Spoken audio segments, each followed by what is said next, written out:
तर आता लाडक्या बहिणींसाठी नवीन आता हे ई-के-वाय-सी सुरू झालेली आहे. असं सगळीकडे तुम्ही आता ऐकत असाल, की महा आयडी कार्ड हे काढायचं आहे. म्हणजे की जसं की समजा आता ज्या लाडक्या बहिणींचे पाठीमागचे राहिलेले हप्ते, ते त्यांना भेटणार का आयडी कार्ड काढल्याने? ज्या लाडक्या बहिणींनी म्हणजे ई-के-वाय-सी केलेली आहे, तर त्यांना जे आहे ह्या कार्डमुळे त्यांना काय फायदा होणार? म्हणजे ज्यांना अजूनपर्यंत हप्ते कंटिन्यू येत आहेत अजूनपर्यंत, तर त्या लाडक्या बहिणींनी पण हे कार्ड काढायचं आहे. तर कार्डचा त्यांना काय फायदा होणार आहे? तर आणि बाकीची राहिलेली लाडकी बहीण म्हणजे जसं की त्यांची ई-के-वाय-सी झालीच नव्हती, ज्यांची ई-के-वाय-सी होऊन सुद्धा त्यांना पैसे आले नाही, तर त्यांना पाठीमागचे हप्ते येणार का? जर समजा पाठीमागचे हप्ते नाही आले, तर इथून पुढे त्यांना हप्ते चालू राहणार का? तर असे तुमचे खूप सारे असे प्रश्न आहेत लाडक्या बहिणींचे, की हे महाग आयडी कार्ड काढल्याने ह्याचं काय सुद्धा तुम्हाला फायदा होऊ शकतो का? आणि मेन म्हणजे जर बघितलं, तर हे आयडी कार्ड काढायचं कुठे आहे? भरपूर जर YouTubeमध्ये जर व्हिडिओ बघितला असेल तुम्ही, तर त्यामध्ये सगळ्यांनी सांगत पण असणार आहे, की हे आयडी कार्ड तुम्ही मोबाईलवरनं 2 मिनिटांमध्ये काढू शकता, बरोबर? तर ह्याबद्दल सुद्धा मी तुम्हाला आता सविस्तर माहिती ह्या व्हिडिओमध्ये मी तुम्हाला 2 मिनिटांमध्ये तुम्हाला मी सगळं सांगणार आहे. तर व्हिडिओ पूर्ण बघा, व्हिडिओ स्किप करू नका आणि जे पण तुमचा प्रश्न असेल, तर तुम्ही कमेंट करून विचारू शकता. तुमचं काही सुद्धा प्रश्न असेल, तर मी तुमचं ते प्रश्नाचं उत्तर द्यायला प्रयत्न करेन. तर व्हिडिओ आवडल्यास लाडक्या बहिणींनो आपल्या चॅनलला सबस्क्राईब करायला विसरू नका, लाईक करा आणि तुमचं जे काही मनात जे प्रश्न असेल तुम्ही कमेंट करा आणि मी तुमचं ते उत्तर देईन. तर आता जाणून घेऊया लाडक्या बहिणींनो, की हे आयडी कार्ड सगळ्यात अगोदर आपण मोबाईलवरनं काढू शकतो का?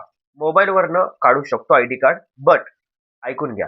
जर समजा तुम्ही मोबाईलवरनं आयडी कार्ड काढला, जर समजा सरकारनं जर सगळंच काम मोबाईलवरनं करायला जर दिलं असं, तर एक सांगा मला, महाई सेवा केंद्र का उघडलं असतं? कारण की मोबाईलवरनं जे आहे YouTubeमध्ये जे व्हिडिओ पाठवतात ना, तर YouTubeमध्ये जे व्हिडिओ जेवढे लोकं बघतील, तर तेवढी अर्निंग होते YouTuberला. जसं की आता माझं हे स्वतःचं YouTube चॅनल आहे. मी स्वतः तुम्हाला सांगतो याबद्दल. बाकीचं कोण सांगणार नाही. जेवढे व्हिडिओ बघतील तेवढं अर्निंग होते. म्हणजे की तेवढं त्यांनी पैसे कमवतात. कोण? YouTubeवाले. म्हणून त्यांनी YouTubeमध्ये व्हिडिओ असं बनवून टाकतात. बट याच्यामुळं तुम्हाला फायदा होणार आहे का? हे बघा, ज्यावेळी माई सेवा केंद्रामध्ये तुम्ही आयडी कार्ड बनवता, तर माई सेवा केंद्रामध्ये सरकारची आयडी असते म्हणजे गव्हर्नमेंट आयडी असते. त्यावरनं माई सेवा केंद्र ते फॉर्म जे आहे ते फिल करतो. तर ते तुमचं जे नाव आहे ते डायरेक्ट सरकारच्या पोर्टलवर जातो. तर त्यामुळं मोबाईलवरनं जर तुम्ही बनवला, तर तुमच्या स्वतःच्या ते Gmailवरनं ते अपलोड झालं. तर त्यामुळं जास्त चान्स नसणार आहेत. म्हणून मोबाईलवरनं फॉर्म भरू नका. आयडी कार्ड पण मोबाईलवरनं बनवू नका. तुम्ही जेवढं होईल तुमच्या जिथे जवळपास जेवढं सेंटर असेल, महाई सेवा केंद्र, सी सेंटर जे असेल जवळपास, त्यांच्याकडे जाऊन तुम्ही फॉर्म भरा, आयडी कार्ड बनवून घ्या. कारण की पाठीमागच्या वेळी पण जर बघितलं तर ई-के-वाय-सी भरपूर जणांनी मोबाईलवरनं केलते, तर त्यामधले 10 जण जर मोबाईलवरनं केले असेल, तर त्यामधले 3 जणांनाच फक्त फायदा झालेला आहे. बाकीच्या 7 जणांचं नाव कट झालेलं आहे. त्यांच्या नावात काय नसून सुद्धा. तर हे ₹50-100 चक्करमध्ये तुम्ही काही सुद्धा मोबाईलवरनं करू नका. महाई सेवा केंद्रामध्ये तिथे जाऊनच तुम्ही बनवून घ्या. तर राहिली गोष्ट आता ई-के-वाय-सी चालू झालेली आहे का? ई-के-वाय-सी अजून लाडक्या बहिणींनो चालू झालेली नाही आहे. जर समजा ही महा आयडी कार्ड म्हणजे काय आहे? महा आयडी कार्ड म्हणजे ही पण हे एक सरकारची एक वेबसाईट आहे. त्यामधून ही आयडी कार्ड जे आहे सगळ्या योजनांना म्हणजे जसं की तुमची जी लाडकी बहीण योजना जी आहे, ह्या लाडकी बहीण योजनाला हे महा आयडी कार्ड लिंक होत आहे. म्हणजे सर्व योजनांना हे आयडी कार्ड लिंक होत आहे. तर हे काढणं गरजेचं आहे का नाही? हे काढणं खूप गरजेचं आहे. कारण की हे कार्ड जे आहे तुमच्या योजनाला लिंक होत आहे. म्हणजे जसं की समजा आता पुढे सप्टेंबर महिन्यामध्ये कदाचित ई-के-वाय-सी सुरू होण्याची शक्यता आहे. सरकारने सांगितलं पण आहे. तर जर समजा त्यावेळी त्यांनी जर म्हटलं, की महा आयडी कार्ड त्यांच्यासाठी असणं गरजेचं आहे. तर तोपर्यंत जर समजा महा आयडी कार्ड काढायची मुदत संपली, तर त्यावेळी तुम्ही हे आयडी कार्ड काढू शकत नाही. कारण की तुमची ही मुदतच संपलेली असते. तर त्यामुळं लवकरात लवकर जेवढं होईल तुम्ही महाई सेवा केंद्रामध्ये जावा. तुमच्या जवळपास जे असेल सेंटर, तर तिथे जाऊन तुम्ही आयडी कार्ड काढून घ्या. कारण की ह्याच्यामुळं जे आहे तुमचं योजनाचा लाभ देखील बंद होऊ शकतो.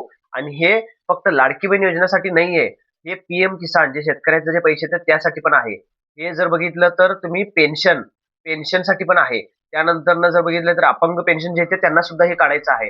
आणि हे लाडकी बहीण योजना जी आहे त्याच्यासाठी पण आहे. तर हे सगळ्या योजना जे डीबीटी मार्फत जे तुम्हाला पैसे येतात ना, तर त्या सगळ्या योजनांसाठी हे कार्ड महत्वाचं आहे. तर म्हणून लाडक्या बहिणींनो, जेवढं होईल तेवढ्या लवकर तुम्ही माही सेवा केंद्रामध्ये जावा आणि जर तुम्हाला याबद्दल काही सुद्धा प्रश्न असेल तर तुम्ही कमेंट करून विचारा आणि आपल्या सेंटरला तुम्ही या, आपल्या शॉपला या. मी तुम्हाला आपले जवळपासचे जे सांगली, मिरज इकडचे जवळपासचे जेवढे कोणी पण असेल, तर आपलं शॉप आहे सांगली जिल्हा तालुका मिरजमध्ये. तर तुम्ही आपल्या दर्ग्याजवळ, इथं दर्ग्याच्या खालच्या साईडला आपलं शॉप आहे, हांगड गल्ली, उदगावेस. तिथं तुम्ही आपल्या शॉपला येऊ शकता. कुणाला देखील तुम्ही दर्ग्याजवळ येऊन तुम्ही विचारलं आपला शॉप कुठे आहे, तर कोण पण तुम्हाला सांगणार आहे. तर त्यामुळे आपण आपल्या शॉपमध्ये या. मी तुम्हाला आयडी कार्ड जे आहे तुम्हाला ते काढून देऊ शकतो. आणि लवकरात लवकर जास्तीत जास्त करून हे जे व्हिडिओ आहे, हे व्हिडिओ पुढे पाठवा, आपल्या नातेवाईकांना पाठवा, आपले फ्रेंड्सला पाठवा, सगळ्यांना पाठवा व्हिडिओ. म्हणजे जास्तीत जास्त करून शेअर करा व्हिडिओ. म्हणजे जसं की जे कोणाला माहित नसेल तर त्यांना पण माहिती होईल. तर व्हिडिओ आवडल्यास नक्की लाईक करा, कमेंट करायला विसरू नका आणि सबस्क्राईब करायला विसरू नका. धन्यवाद.